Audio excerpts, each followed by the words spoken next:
Praise the lord. యోహాను సువార్త 17వ అధ్యాయం 9వ వచనం. నేను వారి కొరకు ప్రార్థన చేయుచున్నాను, లోకం కొరకు ప్రార్థన చేయటలేదు. నీవు నాకు అనుగ్రహించినవు ఉన్నవారు నీవారైనందున వారి కొరకే ప్రార్థన చేయుచున్నాను అని యేసుక్రీస్తు వారు శిష్యుల కోసం ప్రార్థన చేసిండు.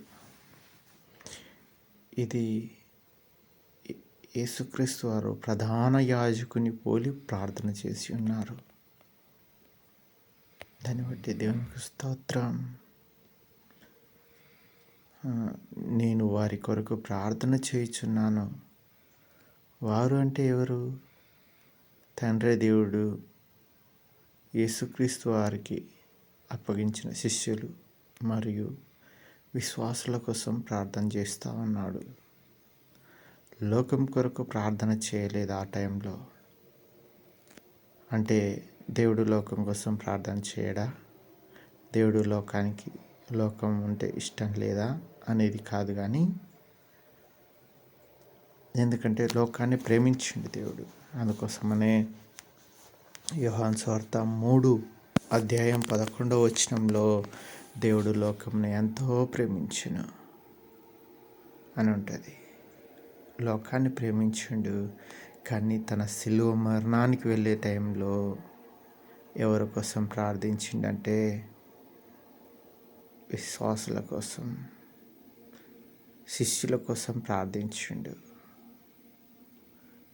ఎందుకంటే శిష్యుల రక్షణ, ఏకత్వము, పవిత్రత ఇవి వాళ్ళలో పెంపొందాలని, వాటిలో స్థిరంగా వాళ్ళు ఉండాలని వీటి కోసం ప్రార్థన చేసినవాడు. కనుక శిష్యులు దేవుని వారు దేవుని స్వంత సంపత్తి. యేసు వారిని కాపాడమని తండ్రిని వేడుకుంటున్నాడు. ఆత్మీయ పాఠం ఏంటిదంటే, యేసు తన ప్రజల కోసం ప్రత్యేకంగా ప్రార్థిస్తాడు. విశ్వాసులు దేవునికి చెందినవారు, దేవునితో సంబంధం ఉన్నవారికి యేసు మధ్యవర్తిగా నిలిచి ఉన్నాడు. అయితే ఇప్పుడు నేను నిజంగా దేవుని వాడనా? యేసు ప్రార్థనలో భాగమై ఉన్నానా? నా జీవితం లోకానికి చెందిందా లేక దేవునికి చెందిందా మనమే పరీక్షించుకోవాలి. ఒకవేళ మనం దేవునికి చెందిన వారమైతే దేవుడు మనం తప్పిపోకుండా ఉండలాగిన, రక్షణలో నిలిచి ఉండలాగిన, పవిత్రంగా జీవించలాగిన మన కోసం ప్రార్థన చేస్తూ ఉంటాడు.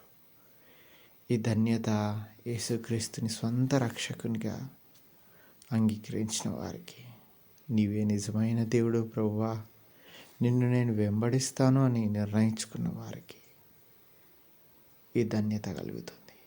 కనుక దేవానికి వందనాలు చెల్లిస్తూ ఏమిచ్చిన రుణస్థలమని రక్షకుడు, విమోచకుడు, పరిశుద్ధుడైన యేసుక్రీస్తు నామంలో ప్రార్థించడి వేడుకున్నాను తండ్రి. స్తుతులు చెల్లిస్తున్నాను తండ్రి. ఆమేన్.